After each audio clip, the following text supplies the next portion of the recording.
అన్నింటికీ ఆధార్ కార్డే ఆధారం అంటూ జరుగుతున్న ప్రచారానికి తెర వేసింది సుప్రీంకోర్టు.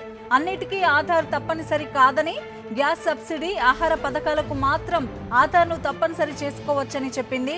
అంతేకాదు ఆధార్ ఒక ఆప్షన్ మాత్రమే తప్ప ఖచ్చితం కాదని స్పష్టం చేసింది. దీనిపై మరింత సమాచారం మా కరెస్పాండెంట్ వెంకటేష్ అడిగి తెలుసుకుందాం. వెంకటేష్, ఆధార్ ఒక ఆప్షన్ మాత్రమే తప్ప ఖచ్చితం కాదని సుప్రీంకోర్టు అనడాన్ని ఎలా అర్థం చేసుకోవచ్చు?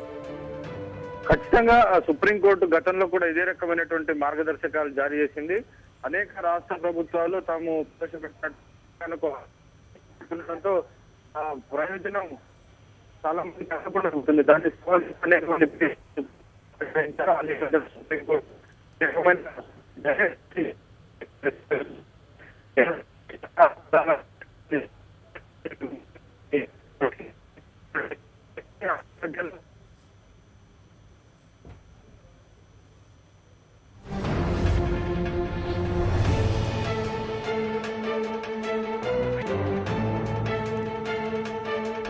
ఆధార్ కార్డుపై 2 కీలక అంశాలను సుప్రీంకోర్టు ప్రస్తావించింది.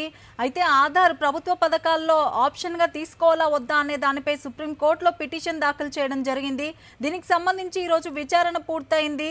అయితే ఆధార్ ఒక ఆప్షన్ మాత్రమే అని, ఖచ్చితంగా ఇది ఉండాల్సిన అవసరం లేదని కూడా చెప్పింది. గ్యాస్ సబ్సిడీ, ఆహార పథకాలకు మాత్రమే ఆధార్ను ఉపయోగించుకోవచ్చని సుప్రీంకోర్టు చెప్పినట్టు సమాచారం.